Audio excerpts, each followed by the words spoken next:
Freak snowstorms, floods, towns exploding from oil-laden tankers.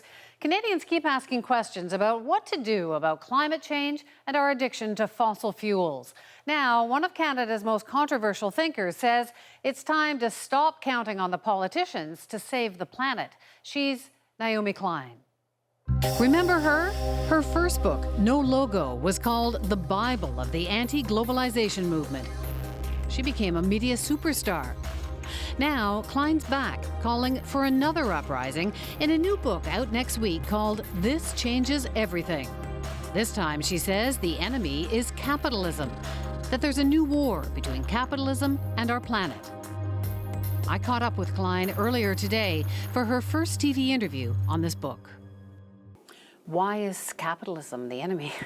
Well, this very brutal form of capitalism, which holds that we need to deregulate our economy, privatize our economy, cut back the public sphere, this set of policies, which in this government, in this country is associated with the Harper government, is fundamentally at odds with what we need to do to respond to climate change, because it is the essence of a collective crisis. So we can't just respond through individual shopping decisions. We have to respond through bold collective action. Individual shopping decisions like changing your light bulbs?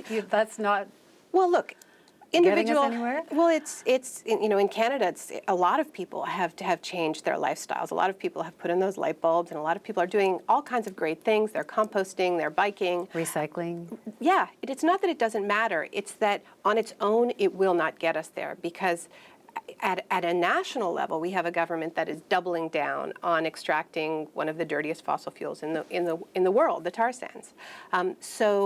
We're supposed to call them the oil sands now. Well, you may be, but I'm not.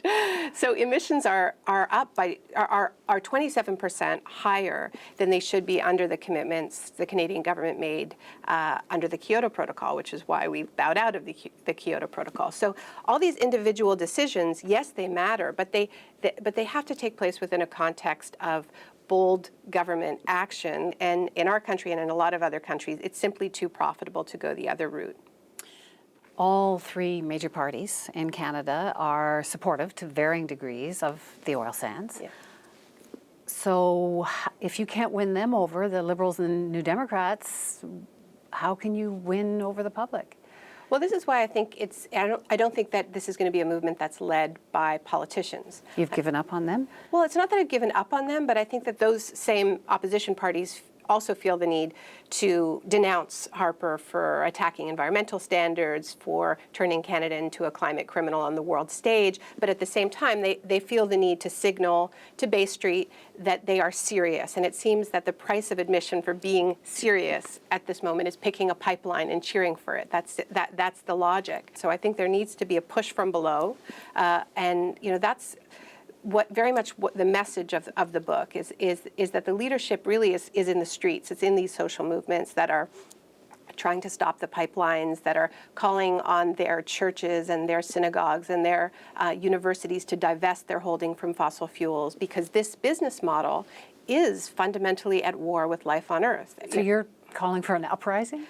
Well, look, I'm going to be in New York next week. You're going to see I think will probably be the largest climate march in North American history. There's a UN climate summit that's happening, a so-called Leaders Summit that Stephen Harper has announced he's not attending, even though he'll be in town. He says he's going to the dinner, but not the Leaders Summit. And so we're going to see a real clash there, a real clash of worldviews. And I think it's healthy, because I think we've tried this sort of, we're gonna do this in a shallow way. So we'll change our light bulbs and we'll set up a carbon market, and that's been the model that we've had for 20 years. And the argument I'm making is, we know the track record of that model. It's time for another approach. Let's dig deep. The fossil fuel companies aren't the only ones who can dig deep. And let's have a debate about what values we want to govern our society. A personal question. Yes. Why did you write this? I've spent a lot of time documenting the worst ways that humans respond to crisis, and this book is about the possibility for better ways. And I believe it. I really do believe it's possible. I don't believe it's inevitable. And that's why I think social movements are so important. You dedicated the book to your son. Yes. Is that what this is really all about? Well, my son is 2, and it took 5 years to write this book.